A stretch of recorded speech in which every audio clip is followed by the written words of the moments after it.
तो हम लोगों ने जो लास्ट वीडियो देखा था उसमें हम लोगों ने बात की थी कि कितना बटे कौन बटे किसका से एक सवाल था मान ज्ञात करना।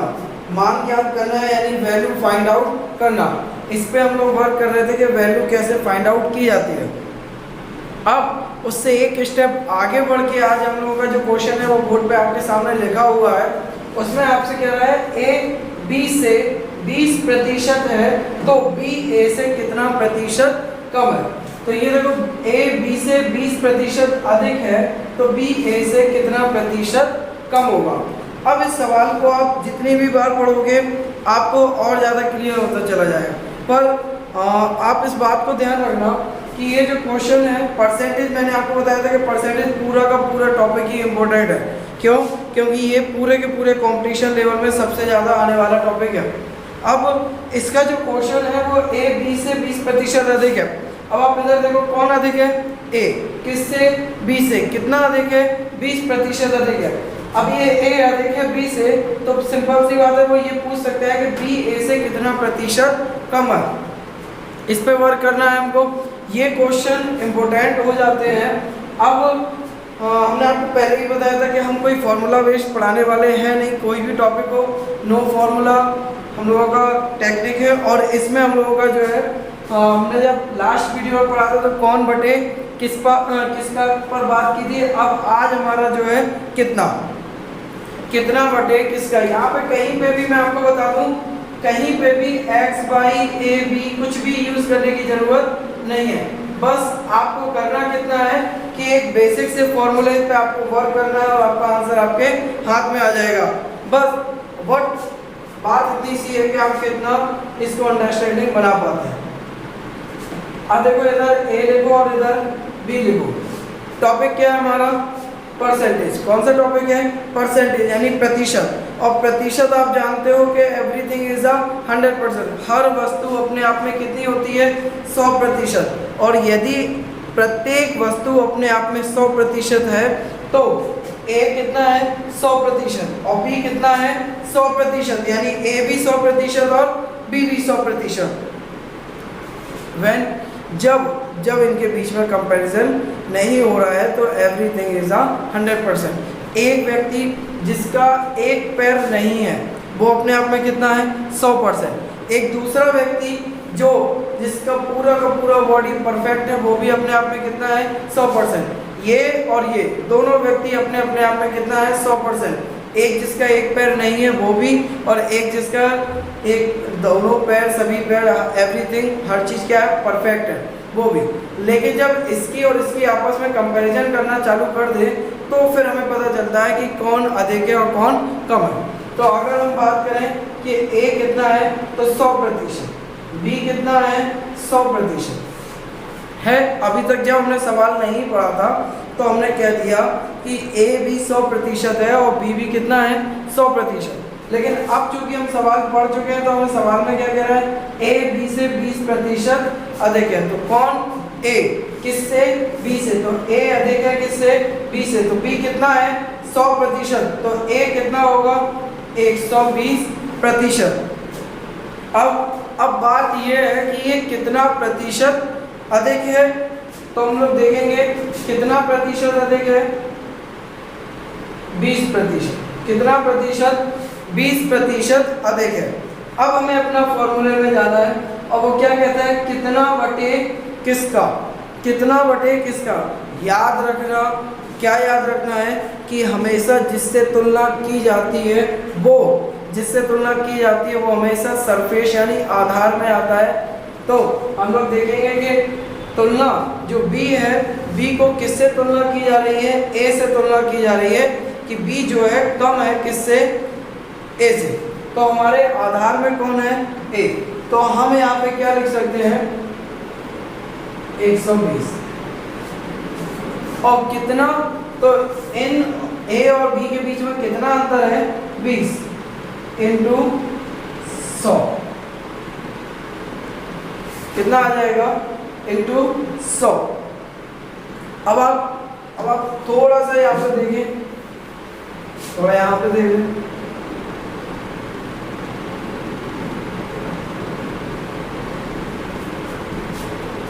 ऐसा क्यों किया वो आप समझ रहे हैं। कितना, तो 20, किसका, तो ए का, क्योंकि अभी तक जब ए और बी 100 है तो फिर कोई कंपैरिजन की बात है ही नहीं। तो ज़्यादा कौन है, ए, ज़्यादा कौन है, ए, तो अभी हम ए से तुलना कर रहे हैं। अब ज़्यादा की बात नहीं है, बस ये देखना है कि कौन अधिक या कम है। तो हम लोग यहाँ पे एक चीज़ और जान लें कि कम और अधिक, कम और अधिक, यानी कितना के साथ हम लिख सकते हैं कम या अधिक। अगर कम भी है तो भी यहीं पे आएगा कितना, और अधिक भी है तो भी कहाँ पे आएगा, यहाँ पे। कितना का आंसर तो आएगा कि नहीं आएगा। जैसे अगर यहाँ पे 120 है, अगर वो ये होता 100, ठीक। फिर देखो आप देखो ए कितना है 80, बी कितना है 100, तो कितना कितना कम हुआ 20, तो कितना की जगह पे अभी भी कितना आएगा 20। लेकिन बात क्या आ रही है कि बी ए से, फिर वो जब बात पूछेगा तो आपको आधार में भी क्या मानना पड़ेगा 80, तो यहाँ पे आप क्या मानने वाले हो 80। तो सवाल तुरंत बदल जाएगा। आपको ये देखना पड़ेगा चाहे अधिक हो या कम हो, हमें कितना की जगह पे वही डिफरेंस लिखना है। तो डिफरेंस हमेशा कितना की जगह पे आएगा, और जिससे हम कंपैरिजन करने वाले हैं वो नीचे आएगा। तो 20 एकम 20 और 20 छिक्का 120, तो 6 टाइम्स ये कट गए हैं, ठीक है। अब क्या देखना है, अब हमें ये देखना है कि कैसे और कर सकते हैं ये। तो देखो 2 से ये 50 बार और 2 से ये 6 कितनी बार, 3 बार। तो हम यहाँ पे लिख सकते हैं 50/3%। कितना, 50/3%। तो हमारा आंसर क्या आ जाएगा 50/3%। In the case of option, अगर ऑप्शन का केस है और उसमें ये 50/3 नहीं आ रहा है तो ये आएगा कि उसको और ज़्यादा डिवाइड दिया गया होगा और फिर वो मोल में आएगा। मोल मतलब सही बटे में, तो क्या आ जाएगा 16 सही 2/3%। 16 सही 2/3%। कैसे, 16 × 3 = 48 और 2 50। तो इस प्रकार के सवाल आपके सामने आएंगे और आपको इनको करना है। इसमें आपके सामने ये भी आ सकता है कि सब्जी के मूल्य में 20% की कमी हो गई, तो अब बताइए कि उसके खर्च पर क्या प्रभाव पड़ेगा, ठीक है, या उसकी आय पर क्या प्रभाव पड़ेगा। तो इस टाइप के जो भी क्वेश्चन होंगे वो आपके नोट्स में शीट में अवेलेबल होंगे, तो आपको उनको शीट्स में देख के हल करना है। बस फोकस इस चीज़ पे करना है कि जब तक कंपैरिजन नहीं होता है तब तक एवरीथिंग इज 100%। हर वस्तु कितनी होती है 100%। लेकिन जब हम क्वेश्चन को पढ़ लेते हैं तो देखते हैं कि कौन अधिक है या कौन कम है, तो उसको उतना कम या अधिक कर देते हैं। Focus on. तो चलो आप लोग इसको नोट डाउन कर लीजिए।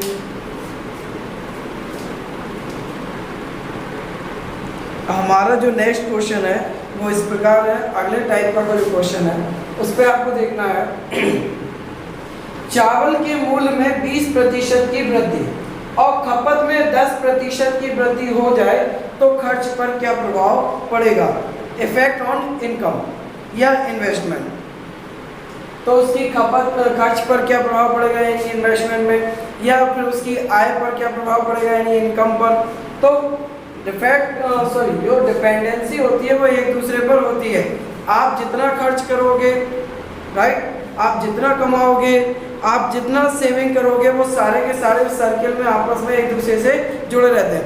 आपने 100 रुपये कमाए, 20 रुपये खर्च किए तो सेविंग इज 80%। कितनी हो गई सेविंग 80%।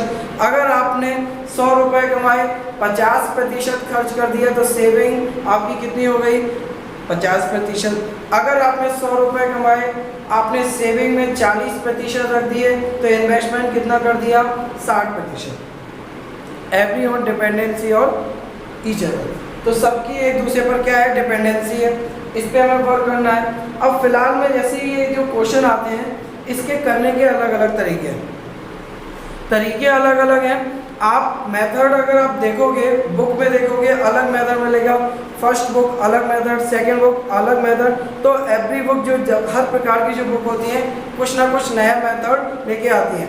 सेम एज वीडियोस, अगर आप वीडियो भी अलग अलग देख रहे हो तो उनमें अलग अलग आपको मेथड मिलेगा। पर द इम्पोर्टेंट इज, आपके सामने इम्पोर्टेंट क्या हो जाता है कि कौन सा मेथड आपको जल्दी और सही आंसर दे रहा है। एक्यूरेसी और टाइम लिमिटेड जो भी आपको देगा आपको वो मेथड फॉलो करना है। फिलहाल में जहाँ तक मेरा इसमें फर्क है वो ये कहता है कि ये जल्दी और बिल्कुल एक्यूरेसी इसकी जो है वो बहुत सही है, इसमें कोई डाउट आपको नहीं रहेगा। अब देखना क्या है, आपको ये देखना है कि इसमें कौन कौन सी चीज़ें उपयोग में की हैं। तो देखो, चावल का मूल्य है, चावल की खपत है और व्यक्ति का खर्च है, इन्वेस्टमेंट है। अब आप ये कहोगे कि मूल्य है, खपत है और खर्च है। जब मूल्य, खपत और खर्च है तो मैंने अभी जस्ट पहले बताया कि जब तक किसी से एक दूसरे से कंपैरिजन ना किया जाए तब तक एवरीथिंग इज 100%। तो मूल्य कितना है? 100%। खपत कितनी है?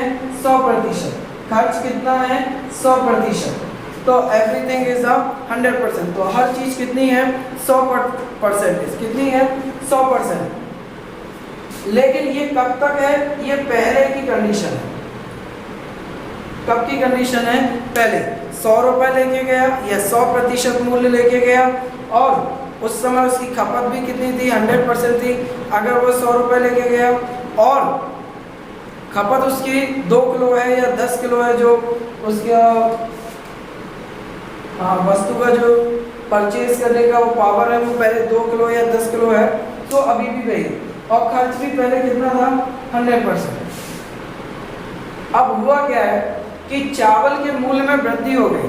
अब आप कॉमन सेंस से लगाइए कि यदि जो वस्तु आप खरीदने जा रहे हैं अगर वो महंगी मिलने लगेगी तो आपको उस पर इन्वेस्टमेंट ज़्यादा करना पड़ेगा कि नहीं करना पड़ेगा? बिल्कुल करना पड़ेगा।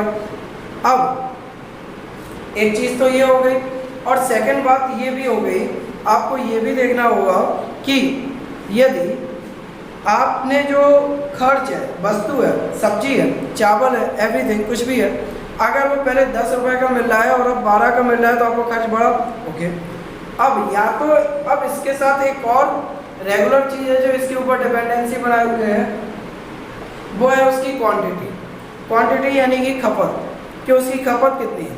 अगर वो पहले 5 किलो खा रहा था और उसने सोचा कि अब जो है मूल्य बढ़ गया है तो हम लोग थोड़ा सा खपत में क्या कर दें? कमी कर दें, यानी क्वांटिटी थोड़ी सी कम कर दें, मात्रा थोड़ी सी कम लें। अगर पहले 5 किलो ले रहे थे तो अब 2 किलो लेते हैं।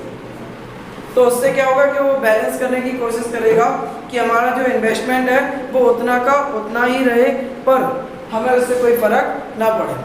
और अगर ऐसा वो नहीं करता है तो, और अगर वो ऐसा नहीं करता है तो उसका खर्च बढ़ना डेफिनेटली श्योर है। फिलहाल में यहाँ देखो कि मूल्य में 20% की वृद्धि हो गई, तो मूल्य कितना हो गया? 120। खपत में 10% की वृद्धि हो गई, तो अब खपत कितनी हो गई? 110। तो देखो क्या क्या किया उसने कि मूल्य को भी बढ़ा दिया, बढ़ गया, और उसने क्वांटिटी भी बढ़ा दी।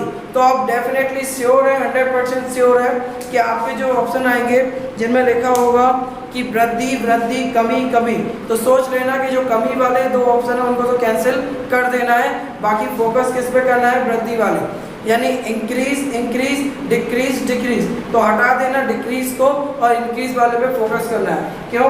क्योंकि जब मूल्य बढ़ रहा है और खपत भी बढ़ रही है तो फिर आपको खर्च ज़्यादा करना ही पड़ेगा। अब हमें यही निकालना है कि कह रहा है खर्च पर क्या प्रभाव पड़ेगा, तो यही हमें फोकस करना है कि खर्च से क्या प्रभाव पड़ेगा। अभी हमारा पहले खर्च कितना था? 100। अब हमें देखना है कि कितना हो जाएगा। तो हम क्या करते हैं कि ये जो इफेक्ट हो रहा है, ये जो बढ़ रहा है वो किस पर बढ़ रहा है? वो खर्च पर प्रभाव पड़ रहा है। तो सबसे पहले कौन आएगा? खर्च, पहले का खर्च आएगा। अब इस पे सबसे पहले इफेक्ट इसका पड़ा है मूल्य का, तो मूल्य कितना था? 120। परसेंटेज है तो बटे में क्या आ गया? 100। अब मूल्य के बाद इस पर किसका इफेक्ट पड़ने वाला है? खपत का। तो खपत कितनी हो गई? 110 बटे 100 हो गई। हाँ, ये भी हो गया, ये भी हो गया। तो खपत और मूल्य का दोनों का इफेक्ट पड़ेगा इस पे।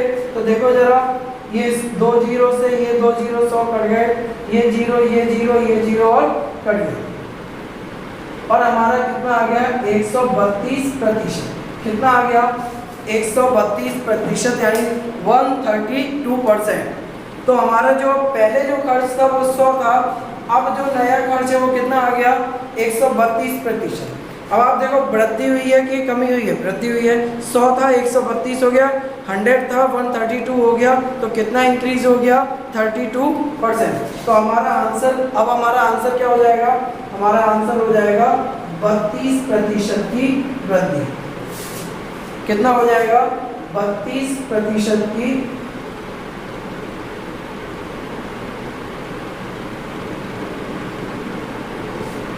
वृद्धि। क्या हो जाएगा 32% की वृद्धि। यानी हम कह सकते हैं कि क्या प्रभाव पड़ा, हमारा जो खर्च था वो कितना बढ़ गया है 32%। नोट डाउन कर लीजिए। और फिर से एक बात कह दूं कि अगर नहीं आया है समझ में एक बार में, तो बार बार इस वीडियो को स्लो करके देखें। और अगर आप ऐसा नहीं करोगे, सोचोगे पता नहीं क्यों नहीं आ रहा है, तो ये ध्यान रखना कि ये ऑफलाइन क्लास नहीं है, ऑनलाइन है, जिसको आप फेस टू फेस सरफेस नहीं कर रहे हो हमें, इस कारण आपको ये वीडियो बार बार देखना पड़ेगा। क्लास में मैं आपको बार बार समझा सकता हूँ, पर यहाँ पे आपको बार बार नहीं समझा सकता। तो नोट डाउन कर लीजिए इसको।